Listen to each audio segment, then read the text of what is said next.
اس وقت ہمارے ساتھ موجود ہیں سابق سفیر اور تجزیہ کار ظفر ہلالی صاحب. بہت شکریہ ظفر ہلالی صاحب. آپ کے وقت کا 17 روز سر ہو چکے ہیں. آپ دیکھ رہے ہیں مسلسل عالمی میڈیا جو رپورٹ کر رہا ہے, جو عالمی طاقتیں جو کچھ کر رہی ہیں, اور ابھی تک جو سیز فائر کی امید توقع کی جا رہی تھی وہ نظر نہیں آ رہی ہے.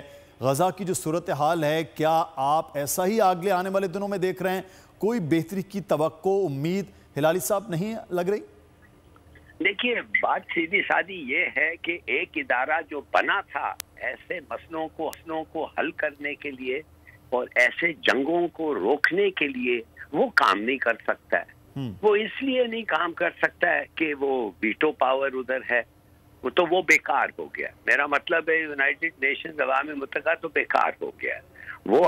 وہ ہمارے دنیا کو اس پیس اور سیکیورٹی جو انہوں نے وعدہ کیا وہ نہیں ہو سکتا. اب ساتھ ساتھ ایک اور فینومینا ہم دیکھ رہے ہیں. وہ کیا ہے؟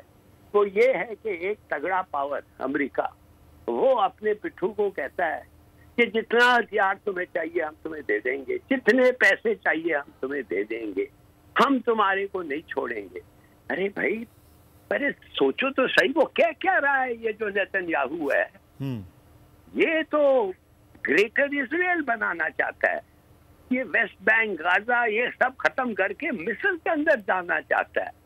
اس نے بتا دیا ہے گولن ہائٹس کی ایکسپینشن کرنا چاہتا ہے, ایران کے ساتھ جنگ لڑنا چاہتا ہے. وہ تو آپ سوچتے ہی نہیں ہیں. اور پھر آپ اس کو پیسے اور امداد اور ہتھیار اور ہر چیز جو چاہتا ہے, تو یہ رکے گا نہیں ایسے. یہ کہنا کہ OIC کو یہ کرو, یہ نہیں رکے گا. ہلالی صاحب, اگر وہ نہیں گریٹر اسرائیل کی بات کر رہا ہے تو پھر جو ممالک اس وقت عرب ممالک خاص طور پہ بات کریں گے, OIC, پھر وہ اس کے آگے بھی بالکل خاموش ہیں, بالکل بے بس ہیں کہ کچھ نہیں کر پا رہے.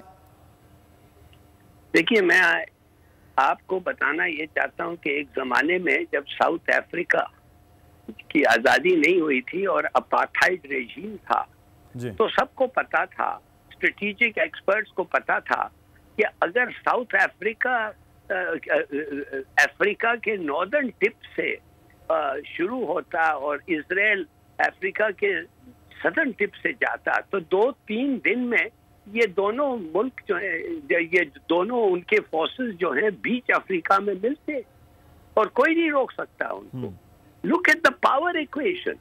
آپ کہہ رہے ہیں کہ یہ کیوں نہیں کچھ کر سکتے؟ یہ کر ہی نہیں سکتے. ان کے پاس ہے کیا کرنے کے لیے؟ آپ نے دیکھا نہیں.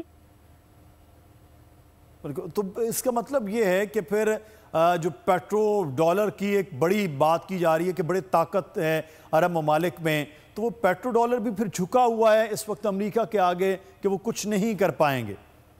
دیکھیے, یہ چیزیں ہیں جو سینکشنز آپ امپوز کر سکتے, اس سے کچھ فرق پڑے گا, اس لیے کہ یورپ کو تکلیف ہوگی, امریکہ کو تو کوئی تکلیف نہیں ہوگی نا. امریکہ تو خود کفیل ہے آئل پہ, اور اسرائیل کو اگر امریکہ وہ جا کے لے لے گا آئل, جدھر بھی پڑا ہوا ہے وہ کیپچر کر دیں گے, اس کو لے لیں گے, جیسے عراق میں انہوں نے کیا تھا.